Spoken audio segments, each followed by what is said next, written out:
Hey, what's up? What's up? Your girl G here. Welcome back to my channel. Appreciate you for tuning in. We are a little bit behind, but we're going to play catch up and we're going to talk about Real Housewives of Atlanta, you guys. Real Housewives of Atlanta, season 14. Of course, a lot of people are, on an edge because they're just hoping, season 14 is going to deliver. We got a little bit of, kind of a mellow episode, but still they gave us enough at the end where Ralph, I'm glad everybody was getting into Ralph's ears, and that's what I'm about to do myself. So let's go ahead and get into the episode because we got some niggas we got to get into, okay? So we open up the episode with Marlo. Marlo is building her house. Marlo is moving from Buckhead to Decatur. She said, look now, my pockets is Decatur, okay? Things is getting high out here. Inflation, gas is supposed to be $6 by the end of the damn summer. We are clearly in the middle of a recession, okay? And the only benefit, Marlo has is the fact that, she's selling coochie. And one thing that don't never go out of style is some coochie, okay? And so she has her contractor there, and he's basically explaining the floor plan, and she wants, of course, a big closet, so much so that she damn near took half her bedroom off so she could have more closet space. So she invites Kenya and Sheree over because they clearly previously have some contract or construction history. Chateau Sheree took a minute, and Kenya Moore took a minute. But nonetheless, the fact is it ain't about the journey, it's the destination. Or, it ain't that they had a long journey. They finally got to the destination. Y'all know what the hell I'm trying to say. So they come, and Kenya is knowledgeable. She's asking questions, asking about, prices, percentages, all types of stuff. And the dude was like, oh, your stuff. Yeah. She was like, oh, your stuff. He was like, you too. And so Marlo's basically explaining the floor plan. And she's like, yeah, girl, I got to move. And I'm like, well, what you going to do all the way out here? And she's like, well, I'm just 15 minutes, from, where I am right now. And she's like, girl, I don't have money like y'all try to say I do. And she's y'all always trying to come for me like, oh, I say I got money. And Sheree and Kenya was like, girl, you say you got money. You the one who talking about you rich and got everything like that. And it's like, roll the tape back, roll the clip back. And sure enough, here go Marlo. Oh, I might not be able to pronounce words, but bitch, I know fashion. I know how to get money. So it's like, Marlo, since the inception of you on this show, your persona has been nothing of, bitch, I get money. I got old white men taking care of me and my mama and then some, right? So of course they move on from that because she was really trying to start with Kenya, but I feel like Kenya is basically sparing Marlo until the end. Like, I feel like they're going to get into it closer to the end. And Kenya's peeping it, and Marlo's definitely trying to have her little passive aggressive moments with her, but luckily Kenya's hitting the matrix on them little. She ain't doing it with Marlo.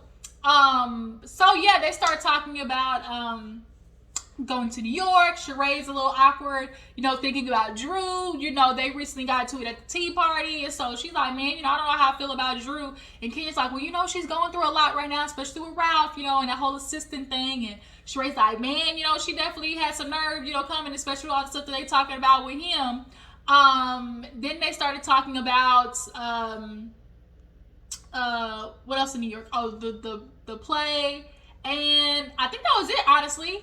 Sheree brought up how Tyrone possibly will go and meet everybody in New York. I knew for sure he wasn't coming. Like, I knew, like, no matter before anything, even before we had gotten notified about everything that was happening with Tyrone and the lawsuit and everything. Even if that hadn't happened, I still would have guessed that he ain't showing up. Like, he don't want to be on TV. Don't no nigga clean out of jail. Most niggas clean out of jail, especially with the type of caliber of woman that Sheree is and the type of show that Bravo is. He ain't trying to expose himself because niggas still doing crime, okay? He probably like Apollo, got out getting caught one time, and all it did was teach him how to scam better, okay? But Apollo clearly ain't that good because that nigga got caught twice. I wonder what Apollo's doing right now. But yeah, so Sheree though, boo-boo. Now look, girl. Now look, Sheree. whether it be you, Tamar Braxton, Keisha Cole, y'all too old for this shit. Like, it's so unfortunate when you see women of a certain caliber or a certain establishment, hell, like, they continue to pick men that just are like, why? Sheree, are you really at the point where you're picking convicts? I'm locked up, they won't let me out. Like, nigga can't even go nowhere with you without permission. That's attractive to you? My coochie could never get away from no nigga who can't even just pick up and come to see me. No. Like, what can he do for you, Sheree? You too old for this, ma'am. And I need you to lay off the Botox in the cheeks. It's not looking good. Why your eyes, they damn near look closed like this all the time because they so goddamn full of shit. God, dog. But yeah, Sheree, I'm sorry. Like, that relationship's gonna go up in flames, honestly. I heard, didn't they break up or something like that? But nonetheless, she's saying he gonna meet him in New York. I know he not. So we see Kandi and Todd. They go walking. Basically, Todd's telling Kandi. Todd's been subtly throwing like little jabs, been real passive aggressive in the way that he feels like Kandi may not possibly be supporting him. But when they were walking, you know, he's talking about, you know, what's going on with you. She's like, you know, of course, just real busy. He's like, yeah, you know, me the same. It's kind of a lot though, because I've just been feeling real tired, you know, not having sleep, not having support. And Kandi, she caught it, okay? She caught what he was trying to throw out there, being real passive aggressive, and she kind of let it roll off her shoulder. Todd definitely is gonna die in this hill of like feeling like he doesn't get treated the same as far as like him and Kandi. But they end up moving on to, of course, doing the play in New York, having the guys come. When the men come, typically the women do act a tad bit better. I will admit that much. But nonetheless, you know, she wants everybody to enjoy their time in New York, and Todd trying to convince her of this New Jersey apartment. And when they go to the apartment, like, I was expecting it to be nice, and sure enough, it was nice. Like, if they renovate that bitch, like, it really is like a spot for sure. Whether you rent it out, stay there, or Airbnb it, like, it really is a dope spot. And she's still stuck on this, oh, I just feel like basically he's rewrapping a gift, you know, from one girl and giving it to me. And it's like, girl, that apartment is old as fuck. Like, he had that apartment a long time ago. I just really feel like Kandi is being selfish. Like Todd said, like, you're being selfish, and all you thinking about was, well, I want to be able to pull up to the hotel, you know, mess up the room and leave. And he was like, girl, listen to you. What you say, I. And she low-key kind of went quiet because it was like, damn, shit, he got me. Because that's what it was. Like, it is I. And I feel like Kandi, because she's aware of the power dynamic between them two, she can take advantage of Todd in the aspect of feeling like, I know he ain't going nowhere, so he's just going to accept the treatment I give him. And Todd's finally speaking up, for sure. That's unfortunately the problem with having relationships where the power dynamic is so different. When you have somebody up here and another person down here, and they start, you know, fluctuating, it can get hard for, you know, that relationship sometimes. So speaking of a hard relationship, Drew and Ralph need to get divorced. Period. Like, end it, done, stick a fork in it. Now the nigga sleeping in his son's room. How you sleeping in your son's room? Is your son is he sleeping in the bed with you? Is he sleeping in the bed with Drew? Like, what you telling your son that daddy been sleeping in the bedroom 3 nights out of the week? Why you not sleeping on the couch, Ralph? Another question, why the y'all got 4 assistants? Ralph is in tech for Fortune 500 companies. Last time I checked, I don't think you really need a whole bunch of assistants for that, but okay. But they have Dr. Ken stop by. Okay, Dr. Ken, you know, he needs to help them because their relationship is it's not on the rocks, bitch, it's on the boulders. So he comes in and Ralph is already starting. He's prepping the meeting. Oh, let's walk into this section right here where Drew is going to try to fix me. And it's like, I really want Ralph's dick to fall off, period. Like, that's what I want. So they get started, and he's like, you know, how y'all been since I last seen you? And they're like, Okay. He was like, don't sound good. And so basically they break down, Drew was like, now look, he did something so nice for me. I appreciated it. He was making me feel like a queen. And she was like, it was just so really nice, but I just really was having a hard time, being present, obviously with all the stuff that we're going through. And Dr. Kim was like, wait, Ralph, like, what were you trying to accomplish, or what made you want to do that, the dinner? And he literally repeated what she said. Oh, I wanted to make her feel like a queen. And it's like, I kind of feel like that's a blanket statement. Like, oh, I wanted to make her feel like a queen. But it's like, Ralph, you really didn't do it for that reason.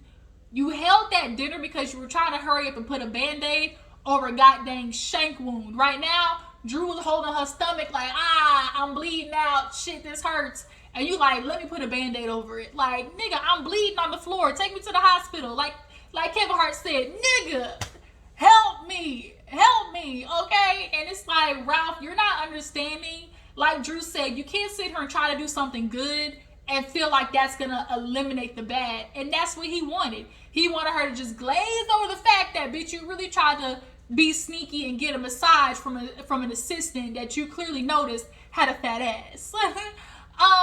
And so Dr. Ken did acknowledge, like, well, Drew, you gotta understand, like, I can understand from his point of view, like, maybe you just gotta learn how to, be present in the moment. And I can understand that, the perception or the side of, okay, I did something nice for you and you're feeling like you got something set up, and then somebody's constantly negative the whole time. You would kind of feel like, well, damn, like, why do this in the first place? But Drew is also right in her standpoint. How the hell am I supposed to be happy at this dinner when I know it's like a fake fairy tale? Like, I'm not happy. You did something to me and I'm feeling emotionally, bound right now. I need to get this off my chest so I can enjoy the moment. But the only thing is, since Ralph is manipulative, he wanted to use that, I'm just explaining my feelings to you, and turn it into, well, you ruined the night. And now it's, I'm trying to give her steak and lobster, but really she deserved Lunchable. Lunchable? I hope it's the good kind. I hope it's the good Lunchable. Y'all know back in school days, if you had that box Lunchable was everything. Because the bitch, it came with the cookies and the Capri Sun. Bitch, that was a bargaining chip. And if I'm going to get a damn Lunchable, it's going to be the stacked one, okay? But nonetheless, like, he really was just like, he always manages to try to find a way to demean things. And then he's doing what rich niggas do. Well, any girl would be thankful for the lifestyle that I provide, all the things that I get her. It'd be a bunch of girls out there who would be grateful, but I can't please Drew, I can't please her. And it's like, rich niggas do that all the time, and the feeling like they feed themselves and feeling like the money aspect is enough, like, oh, look what I'm providing. And it's just kind of like, it's more than that. Like, y'all really want to take the shortcut all the time, and you use money as a shortcut. Dr. Kim basically was like, I know y'all attack each other, right? And he was like, what I want you to do for the next 30 days is, don't fight, don't be disrespectful, no arguing. And if you do, you break it, then you got to do something for the other person. Drew, he's like, well, maybe he wants sex, and then for, him, maybe he could watch the kids for you or something. And I was kind of like, those were the consequences? That's it? Okay, like, bitch, I want a different type of consequence, like watching the kids. Like, bitch, I got 4 sisters. My assistant can watch the kids, But nonetheless, yeah, they need help. So we moved to everybody getting their invitations from Kandi. She sent her nephew Patrick and his big titty girlfriend Safari. And she went around with duct tape on her nipples, giving everybody some vibrating panties. Everybody was like, or half the people was like, shit, turn up for New York. The other people was like, hey, Marlo and Drew was not ready. She opened that damn door and Ralph was behind her. She said, look the other way, because we all know Ralph got a wandering eye, okay? So they drop off the invitations, and Kenya was like, damn, like, can I get a playbill or something? And that was a question I had. Like, what did the vibrating panties have to do with New York? But I feel like Kandi's always looking for an opportunity to throw in bedroom candy. I get it. But, like, sometimes let it make it make sense. Like, let it make sense. But yeah, so everybody gets their invitations, and everybody. Oh, Sonya was killing me. She was like, "Oh shoot, we were trying to order this the other day, anyways, you know." And Ross, y'all, Ross is fine. Like, Mauricio has been the top house husband for a while now, but I ain't gonna lie, Ross might be right there with him, y'all. Like, Ross is fine. And I'll just be looking at Sonya and Ross and the way she was talking about them vibrating panties. I was like, ooh, to be a fly on the wall. Ooh, to be a fly on the wall. Sonya definitely looking like she be having them nigga doing the full split. Like, Ross definitely look like he be hitting from the bike. You be dicking down, okay? The dick be dicking is what it be looking like. Like, I want to be on the fly on the wall when it comes to them. But yeah, so everybody's excited for New York. So they all meet up. They go meet up and get on the bus before flying to New York. And Kenya gets on and sees all the men and was like, well, damn, like, could have told me it was a couple's trip. And it was like, well, sorry, boo, she kind of did tell you it was a couple's trip. I guess she wasn't paying attention. And it's awkward between Sheree and Drew because Sheree damn near, like Candy said, hit Drew with a strong right hook, okay? Then she's like, didn't you hear that Sheree got a strong right hook? And it's awkward, okay?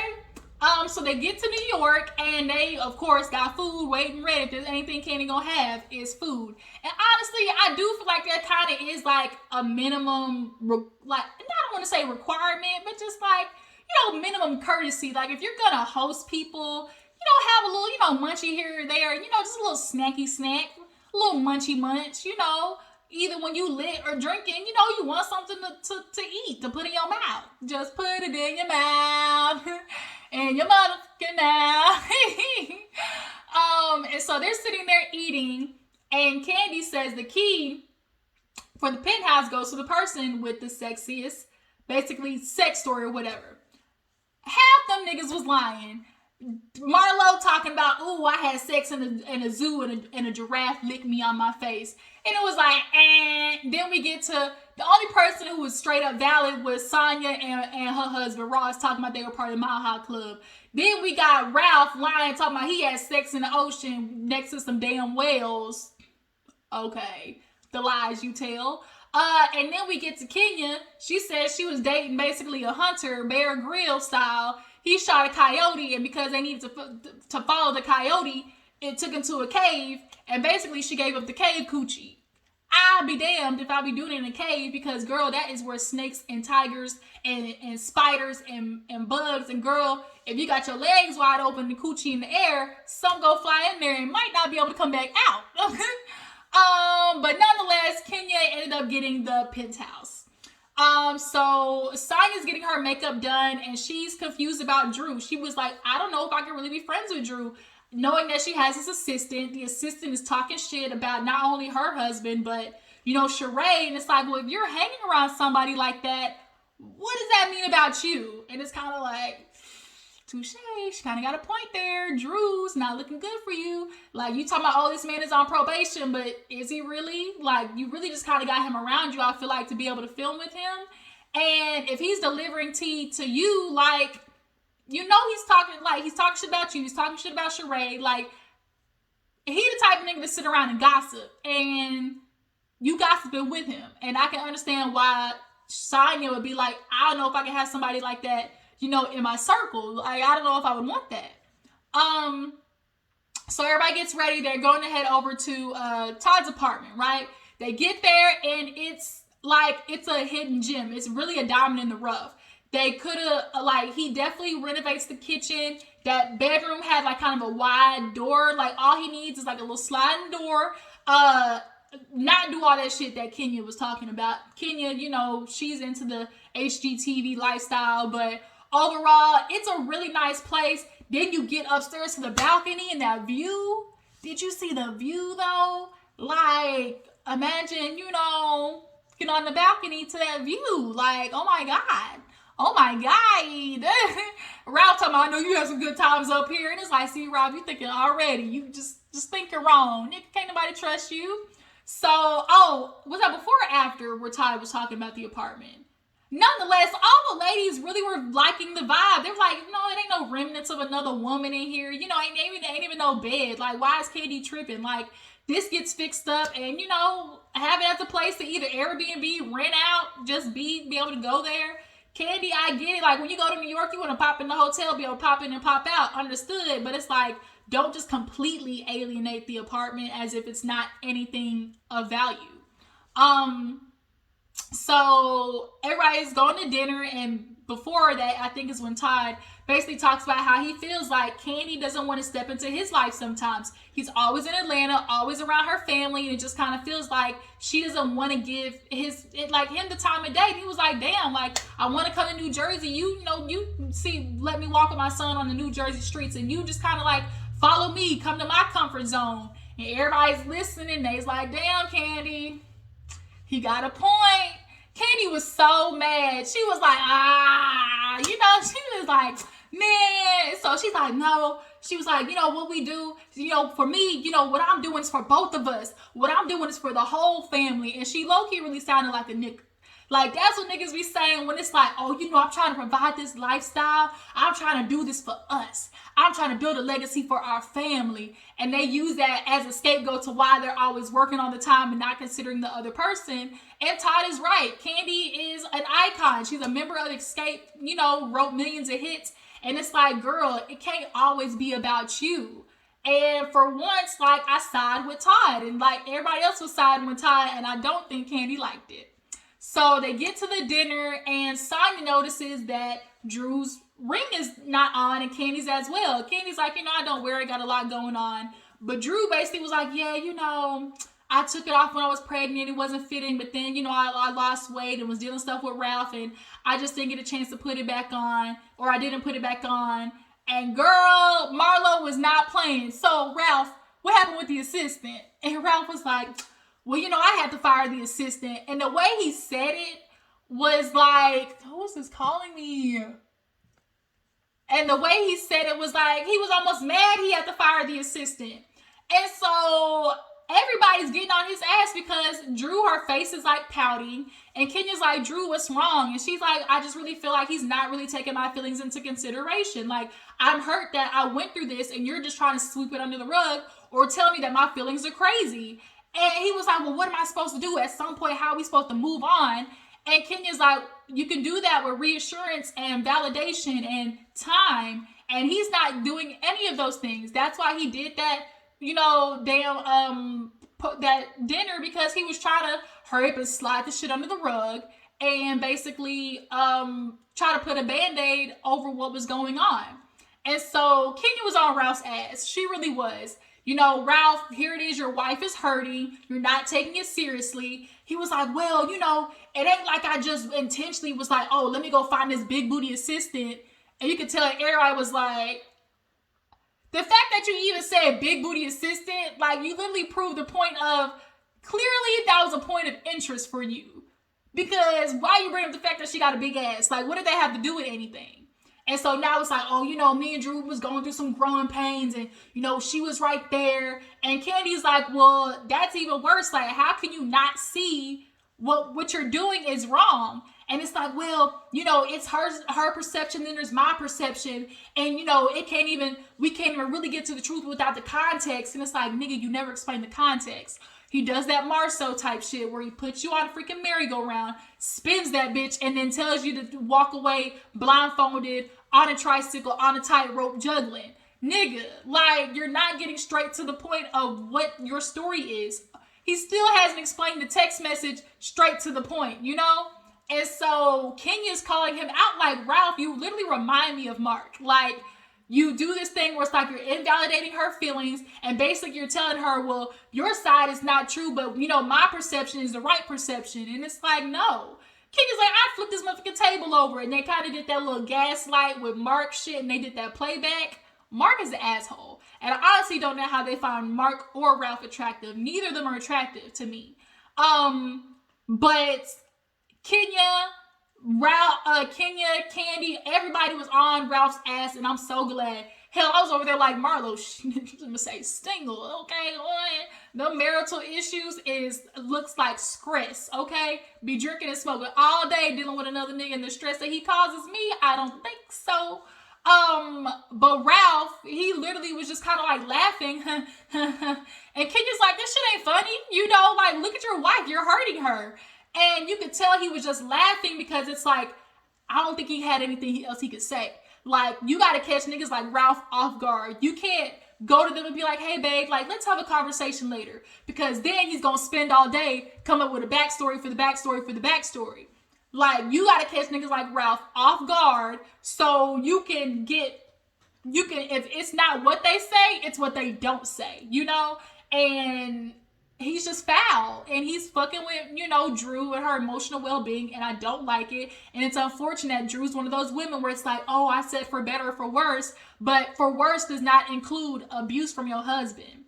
And basically, episode ends with Todd drinking that big-ass beer. So that was Real Housewives of Atlanta, you guys. I appreciate y'all for tuning in. Make sure to follow my Instagram and Twitter. Tell me what you feel about the episode, and I'll catch you guys later. Bye.